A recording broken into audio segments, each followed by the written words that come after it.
ಖಾತೆ ಹಂಚಿಕೆ ಬಳಿಕ ಕೈನಲ್ಲಿ ಆಂತರಿಕ ಬೇಗುದಿ ಕಾಣ್ತಾ ಇದೆ. ಶಾಸಕಾಂಗ ಸಭೆಗೆ ಗೈರಾಗಿದ್ದಾರೆ ಮಾಜಿ ಸಿಎಂ ಸಿದ್ದರಾಮಯ್ಯನವರು. ಖಾತೆ ಹಂಚಿಕೆ ಬಳಿಕ ಕೈನಲ್ಲಿ ಆಂತರಿಕ ಬೇಗುದಿ ಕಾಣ್ತಾ ಇದೆ. ಶಾಸಕಾಂಗ ಸಭೆಗೆ ಮಾಜಿ ಸಿಎಂ ಸಿದ್ದರಾಮಯ್ಯನವರು ಗೈರಾಗಿದ್ದಾರೆ. ಸಿದ್ದು ಶಿಫಾರಸು ಮಾಡಿದವರಿಗೆ ಸ್ಥಾನ ಸಿಗದ ಹಿನ್ನೆಲೆಯಲ್ಲಿ ಖಾತೆ ಹಂಚಿಕೆ ಬಳಿ ಫುಲ್ ಸೈಲೆಂಟ್ ಆಗಿರುವ ಸಿಎಂ ಸಿದ್ದರಾಮಯ್ಯನವರು, ಅಂದ್ರೆ ಖಾತೆ ಹಂಚಿಕೆ ಬಳಿಕ ಫುಲ್ ಸೈಲೆಂಟ್ ಆಗಿದ್ದಾರೆ. ಸಿದ್ದರಾಮಯ್ಯ ಜೊತೆ ಪ್ರಮುಖ ಶಾಸಕರು ಸಭೆಗೆ ಗೈರಾಗಿದ್ದಾರೆ. MC Sudhakar, Bangarapete Narayanaswamy, M Krishnappa, Priya Krishna, HC. Mahadevappa, Shivananda Patil ಸೇರಿ ಹಲವರು ಮೀಟಿಂಗಿಗೆ ಗೈರಾಗಿದ್ದಾರೆ.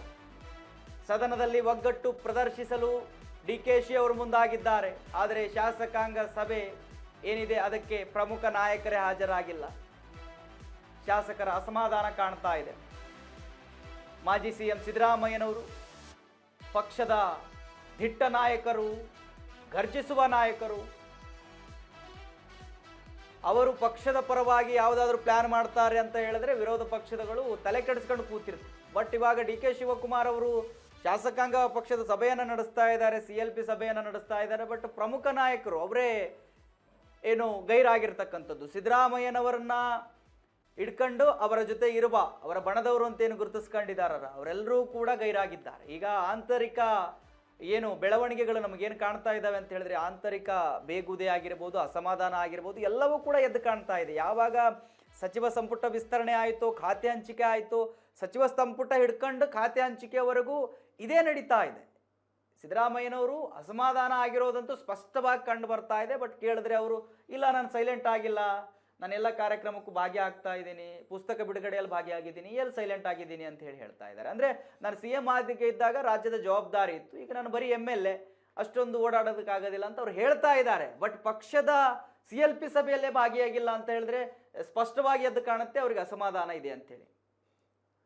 ಎಸ್, ನಮ್ಮ ಪ್ರತಿನಿಧಿ ಅಪ್ಡೇಟ್ ಕೊಡೋದಕ್ಕೆ ನನ್ನ ಜೊತೆ ಫೋನ್ ಸಂಪರ್ಕಕ್ಕೆ ಸಿಗ್ತಾ ಇದ್ದಾರೆ ಜೋಯಲ್. ಎಸ್ ಜೋಯಲ್, ನೋಡಿ ಇದರಿಂದ ಸ್ಪಷ್ಟವಾಗಿ ಕಾಣುತ್ತೆ CLP ಸಭೆಗೆ ಪ್ರಮುಖ ನಾಯಕ ಸಿದ್ದರಾಮಯ್ಯನವರೇ ಭಾಗಿಯಾಗಿಲ್ಲ, ಅವರ ಜೊತೆಗೆ ಗುರುತಿಸಿಕೊಂಡಿರ್ತಕ್ಕಂಥ ನಾಯಕರು ಕೂಡ ಭಾಗಿಯಾಗಿಲ್ಲ. MC ಸುಧಾಕರ್, ಬಂಗಾರಪೇಟೆ ನಾರಾಯಣಸ್ವಾಮಿ, ಎಂ ಕೃಷ್ಣಪ್ಪ ಇವರೆಲ್ಲರೂ ಕೂಡ ಭಾಗಿಯಾಗಿಲ್ಲ ಅನ್ನೋದು ಕಾಣ್ತಾ ಇರೋದು ನೋಡ್ತಾ ಇದ್ರೆ ನಮಗೆ ಡೈರೆಕ್ಟಾಗಿ ಗೊತ್ತಾಗ್ತಾ ಇದೆ ಇವರು ಅಸಮಾಧಾನಿತರು ಅಂತ ಹೇಳಿ. ಸೊ ಹೆಚ್ಚಿನ ಮಾಹಿತಿ ಕೊಡೋದಾದ್ರೆ ಏನಿದೆ ಜೋಯಲ್? ಹೌದು ಮಾದೇವ್, ನಿನ್ನೆ CLP ಸಭೆಯಲ್ಲಿ ಈ ಎಲ್ಲ ಶಾಸಕರುಗಳು ಅಥವಾ ಮಾಜಿ ಸಚಿವರುಗಳು ಏನಿದ್ದಾರೆ ಇವರು ಭಾಗಿಯಾಗದೆ ಇರುವಂತದ್ದು ದೊಡ್ಡ ಹಿನ್ನಡೆ ಅಂತೂ ಆಗಿದೆ. DK ಶಿವಕುಮಾರ್ CM ಆದ ಬಳಿಕ ನಡೆದಂತ ಮೊದಲ ಏನು CLP ಸಭೆ ಆಗಿತ್ತು. ಒಗ್ಗಟ್ಟಿನ ಮಂತ್ರ ಜಪಿಸೋ ನಿಟ್ಟಿನಲ್ಲಿ DK ಶಿವಕುಮಾರ್ ಅವರು ಪ್ಲಾನ್ ಮಾಡಿದ್ರು. ಅದೇ ರೀತಿ ಏನು ಈಗಾಗಲೇ ಅಧಿವೇಶನ ನಡೀತಾ ಇದೆ. ಈ ಒಂದು ಅಧಿವೇಶನದಲ್ಲಿ ವಿರೋಧ ಪಕ್ಷಗಳು ಹೂಡುವಂತ ತಂತ್ರಕ್ಕೆ ಪ್ರತಿತಂತ್ರವನ್ನ ಹೂಡಬೇಕು. ಹಾಗೇನೆ ಎಲ್ಲೋ ಒಂದ್ ಕಡೆ ಏನು ಯಾವುದೇ ಕಾರಣಕ್ಕೂ ಕೂಡ ಈ ವಿಪಕ್ಷಗಳ ಅಸ್ತ್ರಗಳಿಗೆ ಸಿಲುಕಬಾರದು ಅನ್ನುವಂತ ನಿಟ್ಟಿನಲ್ಲಿ DK ಶಿವಕುಮಾರ್ ಅವರು ಒಂದು ಮೆಗಾ ಪ್ಲಾನ್ ಅನ್ನ ಮಾಡಿದ್ರು. ಆದ್ರೆ ಈ ಎಲ್ಲ ಶಾಸಕರುಗಳು ಹಾಗೇನೆ ಮಾಜಿ ಸಚಿವರುಗಳು ಏನಿದ್ದಾರೆ, ಹಾಗೇನೆ ಮಾಜಿ CM ಆಗಿರುವಂತಹ ಸಿದ್ದರಾಮಯ್ಯನವರು ಕೂಡ, ಸಿದ್ದರಾಮಯ್ಯ ಅವರು, MC ಸುಧಾಕರ್ ಅವರು, ಬಂಗಾರಪೇಟೆ ನಾರಾಯಣಸ್ವಾಮಿ ಅವರು, ಎಂ ಕೃಷ್ಣಪ್ಪ, ಪ್ರಿಯಾ ಕೃಷ್ಣ, ಏನು H.C. ಮಹದೇವಪ್ಪ, ಶಿವಾನಂದ ಪಾಟೀಲ್ ಎಲ್ಲರೂ ಕೂಡ ಅಸಮಾಧಾನಿತರು ಅನ್ನೋದ್ರಲ್ಲಿ ಏನು ಮತ್ತೊಂದು ಸಂದೇಹವೇ ಇಲ್ಲ. ಯಾಕೆಂತಂದ್ರೆ ಎಂ ಕೃಷ್ಣಪ್ಪ ಅವರಿಗೆ ಹಾಗೆ ಪ್ರಿಯಾ ಕೃಷ್ಣ ಅವ್ರಿಗೂ ಕೂಡ ತಮಗೆ ಸಚಿವ ಸ್ಥಾನ, ಅಂದ್ರೆ ಇಬ್ಬರಲ್ಲಿ ಒಬ್ಬರಿಗೆ ಸಚಿವ ಸ್ಥಾನ ಬೇಕು ಅಂತ ಹೇಳಿ ಬಹಳ ನಿರೀಕ್ಷೆ ಇಟ್ಕೊಂಡಿದ್ರು, ಆಕಾಂಕ್ಷಿಗಳಾಗಿದ್ರು. ಅವ್ರಿಗೂ ಕೂಡ ಅಸಮಾಧಾನ ಆಗಿರುವಂತದ್ದು. H.C. ಮಹದೇವಪ್ಪ ಕಳೆದ ಬಾರಿ ಸಿದ್ದರಾಮಯ್ಯನವರ ಸರ್ಕಾರದಲ್ಲಿ ಸಚಿವ ಸ್ಥಾನವನ್ನ ಹೊಂದಿದಂತವ್ರು, ಈ ಬಾರಿ ಮತ್ತೆ ಪುನರಾವರ್ತನೆ ಆಗುತ್ತೆ ಅನ್ಕೊಂಡಿದ್ರು, ಅವ್ರಿಗೂ ಕೂಡ ಹಿನ್ನಡೆ ಆಗಿರುವಂತದ್ದು. ಹಾಗೇನೆ MC ಸುಧಾಕರ್ ಅವರು, ಹಾಗೇನೆ ಬಂಗಾರಪೇಟೆ ನಾರಾಯಣಸ್ವಾಮಿ ಅವರು, ಇವರಿಬ್ಬರಲ್ಲಿ ಅಂದ್ರೆ ಕೋಲಾರ ಹಾಗೆ ಚಿಕ್ಕಬಳ್ಳಾಪುರ ಈ ಎರಡರಲ್ಲಿ ಒಂದಕ್ಕೇನಾದ್ರೂ ಸಚಿವ ಸ್ಥಾನ ಕೊಟ್ಟಿದ್ರು ಕೂಡ ನಾವು ಸಮಾಧಾನ ಆಗ್ತಿದ್ವಿ, ನಮ್ಗೆ ಖುಷಿ ಇತ್ತು ಅಂತ ಹೇಳಿ ಸ್ವತಃ ಅವರು ಸಭೆ ಮಾಡಿ ಎರಡು ಜಿಲ್ಲೆಯ ಶಾಸಕರುಗಳು, ಕಾಂಗ್ರೆಸ್ ಶಾಸಕರುಗಳು, ಮಾಜಿ ಸಚಿವರುಗಳು ಸಭೆ ಮಾಡಿ ತಿಳಿಸಿರುವಂತದ್ದು. ಹೀಗಾಗಿ ಸಿದ್ದರಾಮಯ್ಯನವ್ರಿಗೂ ಕೂಡ ಅಂದ್ರೆ ಏನು ಇಲ್ಲಿ ತಮ್ಮ ಒಂದು ನಿರೀಕ್ಷೆಯಂತೆ ಒಂದು ಆಕಾಂಕ್ಷಿಗಳ ಪಟ್ಟಿ ಏನಿತ್ತಲ್ಲ ಅದರಲ್ಲಿ ಹೆಚ್ಚಿನ ಮಂದಿಗೆ ಸ್ಥಾನವನ್ನು ನೀಡಿಲ್ಲ ಅನ್ನುವಂತ ಒಂದು ಬೇಸರ ಸಿದ್ದರಾಮಯ್ಯನವ್ರಿಗೂ ಕೂಡ ಇದೆ. ಹೀಗಾಗಿ ಆ ಒಂದು ಅಸಮಾಧಾನ ಏನಿದೆ ಆ ನಿಟ್ಟಿನಲ್ಲಿ ಎಲ್ಲೊಂದು ಕಡೆ ಸಿದ್ದರಾಮಯ್ಯನವರು ಬಹಳಷ್ಟು ಬೇಸರಕ್ಕೆ ಒಳಗಾಗಿದ್ದಾರೆ. ಹೀಗಾಗಿ ಈ ಒಂದು ಏನು ಶಾಸಕಾಂಗ ಪಕ್ಷದ ಸಭೆಗೂ ಕೂಡ ಅವರು ಭಾಗಿಯಾಗಿಲ್ಲ. ಮತ್ತೊಂದು ವಿಚಾರ, ಈ ಏನು ಸಚಿವ ಸ್ಥಾನ ಆಕಾಂಕ್ಷಿಗಳು ಬರದೇ ಇರುವಂತದ್ದು ಒಂದು ಕಡೆ, ಆದ್ರೆ ಸಿದ್ದರಾಮಯ್ಯನವ್ರದ್ದು ದೊಡ್ಡ ವಿಚಾರ ಆಗಿರುವಂತದ್ದು. ಯಾಕೆಂದ್ರೆ ಸಿದ್ದರಾಮಯ್ಯನವರು ಅವರಿಗಿರುವಂತಹ ಒಂದು ಅನುಭವಕ್ಕೆ, ಒಂದು ದೊಡ್ಡ